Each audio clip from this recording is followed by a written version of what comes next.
video in the beginners series here. So in this one, we're going to be taking a look at how to get remote play and account activation going on your jailbroken PS5. They kind of go hand in hand.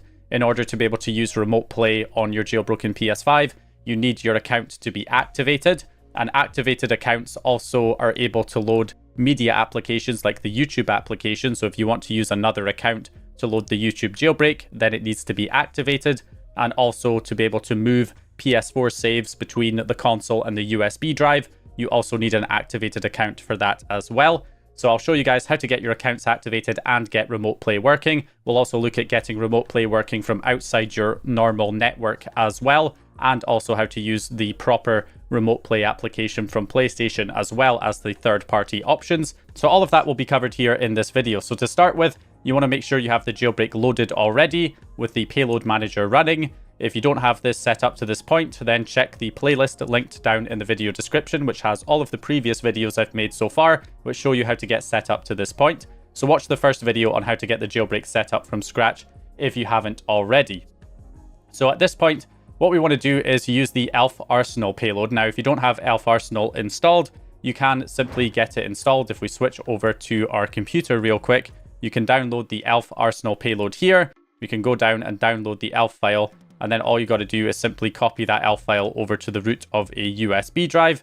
So grab yourself a USB drive and copy the Elf file to the root of the USB drive, and then plug that USB drive into the PS5. And on the PS5, we want to go to settings, make sure scan USB payloads is enabled, and then we can go to manage payloads, scroll down to the very bottom where you will find your Elf Arsenal payload on the USB drive. We can move it to the internal storage, and you can copy it to internal or move it to internal, and then it will be available in the dashboard section to run right here. Now, we can go ahead and load Elf Arsenal here to get it up and running on the console. So we can check to see what accounts are activated by logging out of our current account. Now, this user one account that we got from the backup file initially to get the jailbreak set up, it is already activated. So when I press options, we get the login options for busy, appear offline, login as online. That means the account is activated. This new account I created here does not have that menu because it is not activated, and you can create a new user right here. So if we log into that user account that's not activated, you'll see that if I try to load up the YouTube jailbreak, it will just tell me that I need to sign in to use network features, so I cannot load the YouTube application. And it's the same with the remote play settings. If we go into system and go down to remote play, we can see enable remote play is not selectable. So what we need to do here is simply run the Elf Arsenal application. So you can access Elf Arsenal from the shortcut it creates on the home page here, and you'll be able to access the web panel from here. Although this is very slow, so I would highly recommend, instead of accessing Elf Arsenal this way, the better way is to actually just access it from another device. So if we head into our settings, make sure under network that you're connected to your network, and then we can head down to system software and console information, and make sure that you have a valid IPv4 address. Note down that IP address there. Then just enter the IP address of the PS5 into the URL bar in any other web browser that's running on another device on the same network as your PS5, like your phone's browser or computer's browser, with :6969 after it, and press enter. And that will access the Elf Arsenal web panel directly on your other device, where it's going to be more responsive. So from here, what we can do is head down to the PSN section. And if we scroll down to the bottom, you have offline activation. You can see the user one account is active. It says it's activated, but the new account we just created is not activated, as it says here. So new accounts will not be activated, so their account ID will be all zeros. Now, before we go to activate an account, we want to grab the remote play client applications. There's the official one from PlayStation that you can download and set up. We'll look over that one as well. The main one I think you should consider using is this Chaki or Chakai NG. So basically, you can go ahead and download this from the GitHub repo. I'll leave it linked in the video description. There's the NG version and the regular version. The regular version is good for just like on normal Windows computers, but NG works across lots of different devices and is good for handheld devices too, like the Steam Deck. Go ahead and download the version for whatever operating system you're running. So I downloaded the Windows x64 portable version and extracted it over to my computer. Now, if we go back to account activation with Elf Arsenal, Now you can activate your account using any account ID. I could even take the account ID from this one here and paste it in here and change one digit because you don't want to use the same account ID as another account that you have activated on your PS5. So I could change one letter in this account ID so it's different, and then I could activate with that and it would work fine. But there is a benefit to using a real PSN account ID from a real PlayStation account that you have access to, because then it allows you to do things like use the official remote play application from PlayStation on your jailbroken PS5. It also allows you to take any PlayStation 4 saves that you have on your jailbroken PS5 and swap them between any retail consoles and get them working on any retail consoles that use the same account, any PS4s or PS5s. So it does give you more options if you use a real PSN account ID. So to get your PSN account ID from a real account, there is this website that certainly used to work in the past. Maybe it still works for you, I'm not sure. It's not working for me at the moment though, where you basically type in your PlayStation account name and then you click submit and it should grab your PSN account ID as a decimal number that you can copy and paste into something like Rapid Tables here, where you paste it in here and convert it into the hex number, which you can then enter here and activate with Elf Arsenal. Although as you can see, it just infinitely searches. So the other option is to use Chaki NG. If we go ahead and run this application, the remote play client for your PS5. So it will give you the option for official Steam artwork. I'm just going to not do that just now. Remote play via PSN. I'm just going to say no right now. And then what we can do, it should detect your PlayStation 5 in here. It should already detect it if it's on your network. If it's not discovered, then you can click the button to add manual host and then type in the IP address of your PS5 into the host box here, and then you can simply go ahead and register on first connection and add it, and then it will appear in here and you can connect to it. So we can just double click it or click it once here, and then there is a PSN account ID field and you can use PSN login to get the account ID. So if I click PSN login, it will take us over to our PSN login here, and then once you're logged into your PSN account, it will redirect you to this blank page where you need to copy the URL at the top, and then you can paste it in to the application here, and then click on Get Account ID, and it should grab the account ID from your profile.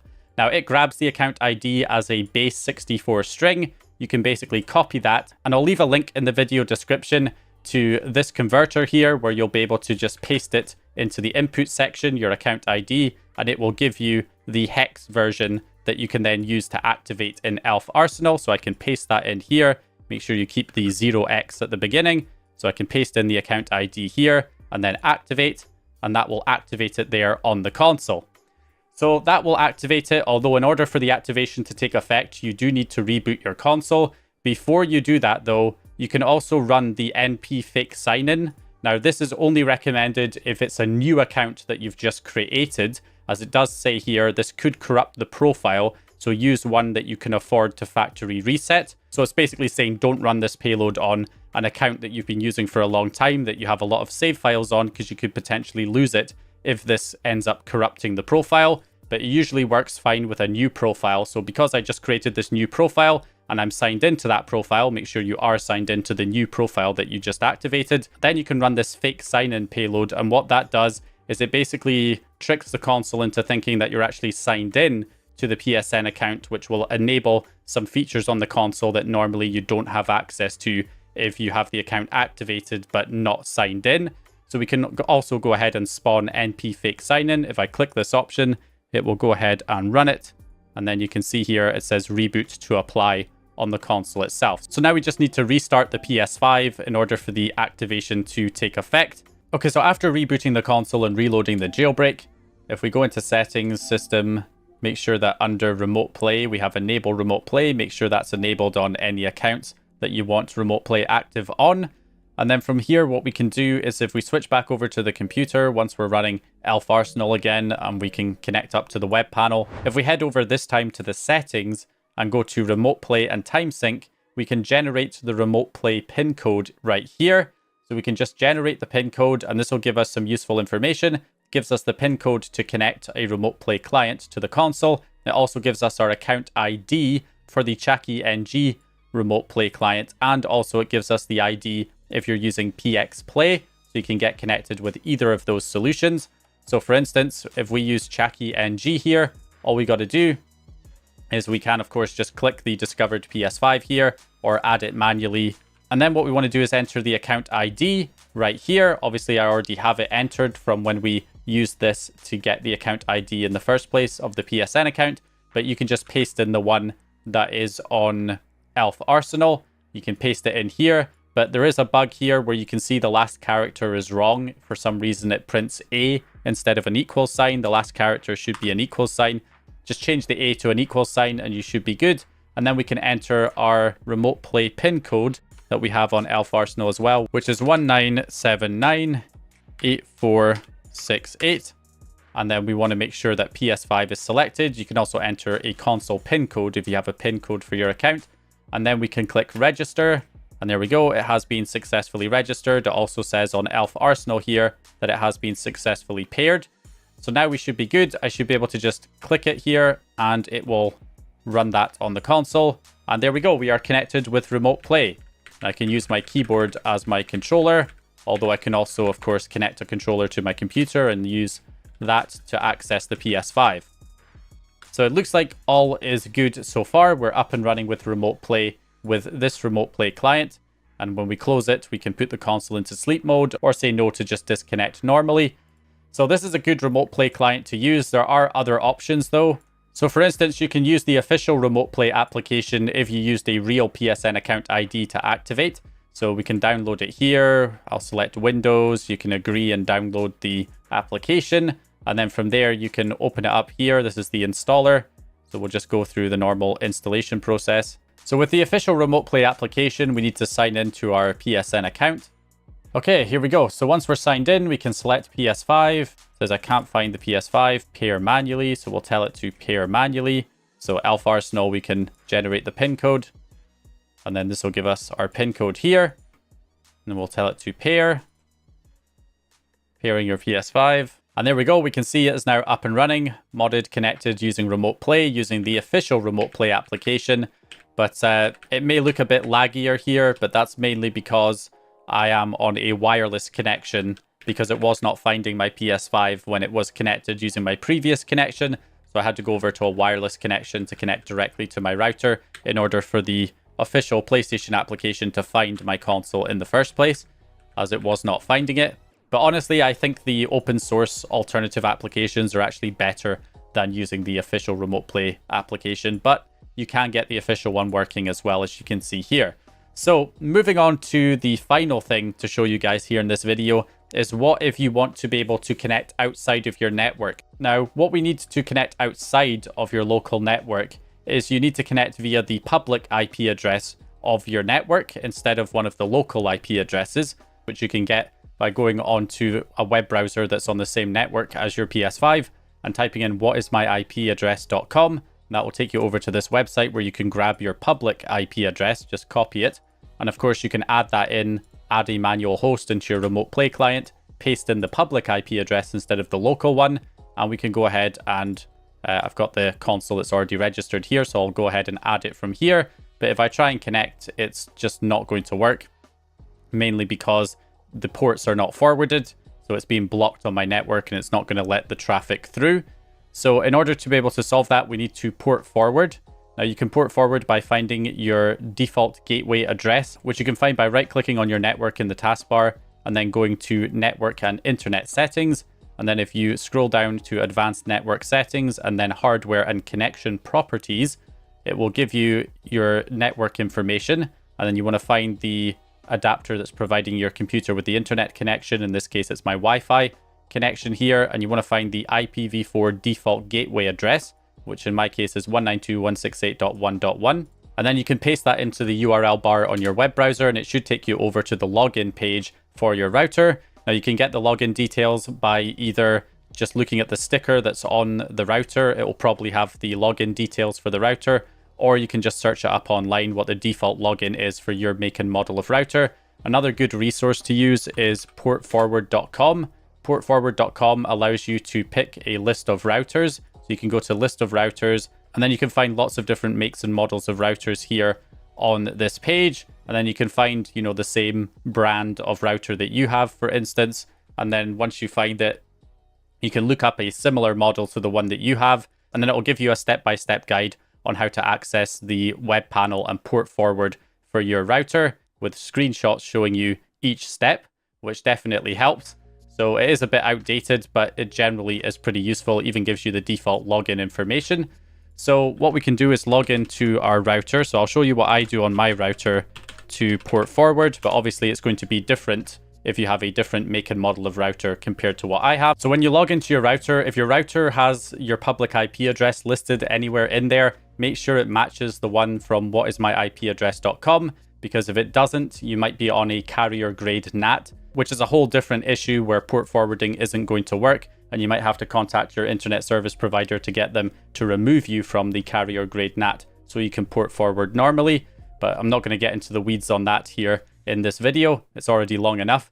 So we're going to go down to the WAN section on my router here, and this is where I'll find my port forwarding, virtual server / port forwarding. We can add a profile, and I will add a new port forwarding rule, which will be PS5 RP for remote play. So this is a new port forwarding rule. We can normally just do UDP port 987, and that might work on its own, but there are other ports to forward if that doesn't work on its own. So I'll just add all of the ports here. So I'll do both TCP and UDP. We'll do 987, and then we'll also do 8572. And then we also want to do 9295 all the way through to 9304. So I can separate them with a colon. So it'll do 9295 all the way up to 9304. So it'll open all those ports. And then the ones I'm separating with a comma are just individual ports. So that will cover all of them. You can do a separate rule for each port if your router does not give you the option to add multiple ports in one rule. And then we can go ahead and enter the PS5's IP address, which we can grab from the PlayStation 5 itself, which in my case is 192.168.1.217, and we can add it. And then we should be able to enable port forwarding, and that should hopefully open the ports to allow me to connect from outside my network through remote play with the remote play client. So now that that's applied, we can go ahead and try and connect again using the public IP address this time. And as you can see, we are connected successfully. So we're now connected from outside our normal network using the public IP address, and we're able to access remote play. Now there is still one other issue that we can potentially run into here, and that is that if your local IP address changes on the PS5, then the ports will no longer be forwarded and you won't be able to connect from outside the network. Same issue if the public IP address changes. If you have a dynamic IP address for your public IP and it changes, then obviously you're not going to be able to reach the PS5 via the old IP address. You can, of course, set a static IP address for the PlayStation 5 in the PS5's network settings itself. What I can do here on my router, though, is I can just go into my LAN settings, go to the DHCP server section, and if I scroll down to the bottom, I can manually assign an IP address around the DHCP list. All I have to do is select the right device, which is my PS5, which is this one here, which is 192.168.1.217. I can add it and then apply. And what that basically does is it just prevents the IP address from changing for the PS5. So it will always keep that IP address for the PlayStation 5.